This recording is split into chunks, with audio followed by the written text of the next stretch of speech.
Béninoises et Béninois, mes chers compatriotes, demain, jeudi 8 mars 2018, le Bénin célébrera, à l'instar des autres pays du monde entier, la 23e édition de la Journée internationale de la femme.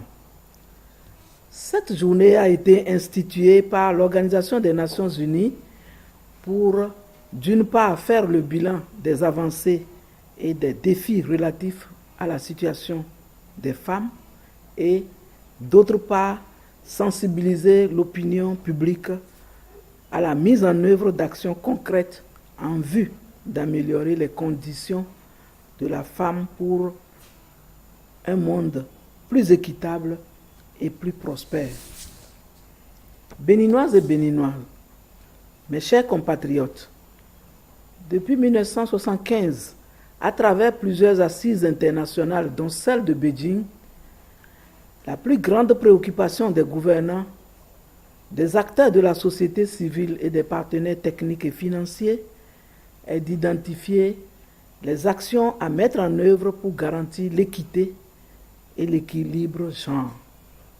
En d'autres termes, la question qui se pose est de savoir que faire pour que les femmes puissent recouvrer leur notoriété sociale et se considérer comme des actrices indispensables et incontournables du développement de notre nation. Permettez-moi de reconnaître ici que beaucoup d'actions ont été initiées par divers acteurs pour promouvoir l'insertion de la femme dans les systèmes économiques, politiques et sociaux de notre pays. Je voudrais citer dans ce registre la volonté politique affirmée au plus haut niveau de l'État par la souscription à la plupart des engagements internationaux et la ratification des conventions relatives à la promotion de la femme et du genre. La coopération avec les partenaires techniques et financiers pour des actions concertées dans les domaines de la promotion de la femme et du genre.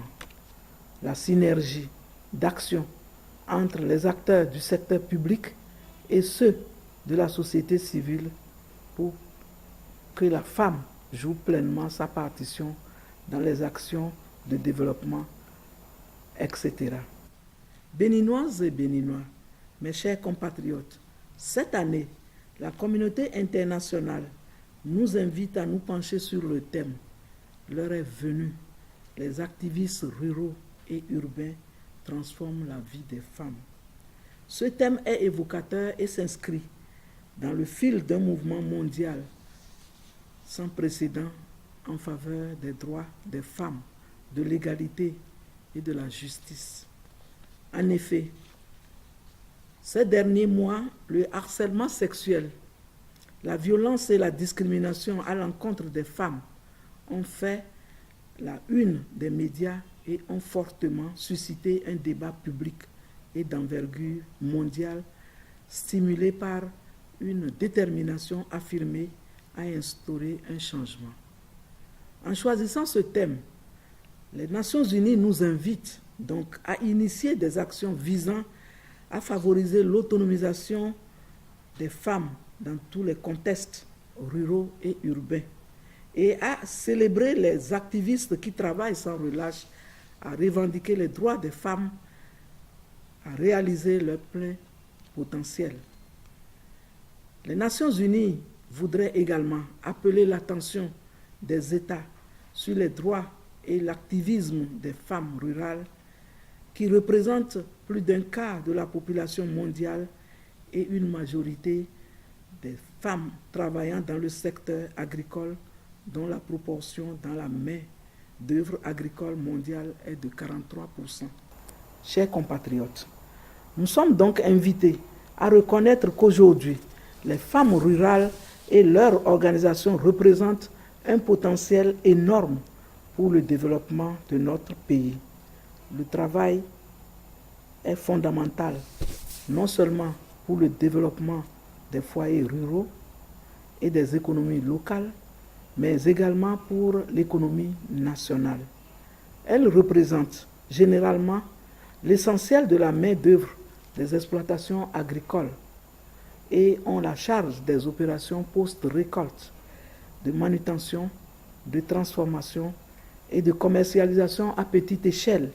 En milieu urbain, les femmes sont de plus en plus amenées à jouer un rôle économique important grâce à leur activité commerciale, contribuant ainsi au développement. Il reste à les encourager et à les orienter vers l'entrepreneuriat féminin. En dépit de leur importante contribution au développement, les femmes en général sont victimes de discrimination, d'un manque de reconnaissance de leur travail et donc d'insécurité sous des formes diverses. Or, il n'est un secret pour personne que l'amélioration des ressources des femmes a des conséquences positives sur le développement au niveau des communautés et de la nation, puisqu'elles consacrent une plus grande part de leurs revenus à leur famille. Cette amélioration contribue par ailleurs à briser le cycle de la pauvreté intergénérationnelle.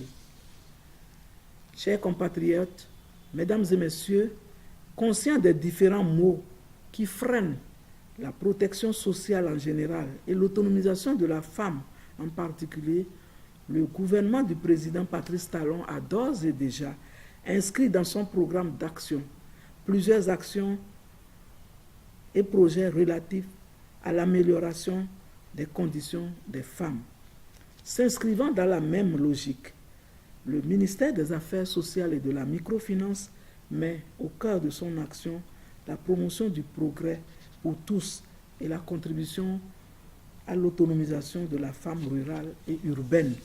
En outre, plusieurs actions du gouvernement du président Patrice Talon sont mises en œuvre, à savoir l'autonomisation économique des femmes que l'État appuie en matériel et équipement de travail en vue du renforcement et de l'amélioration de leurs activités génératrices de revenus.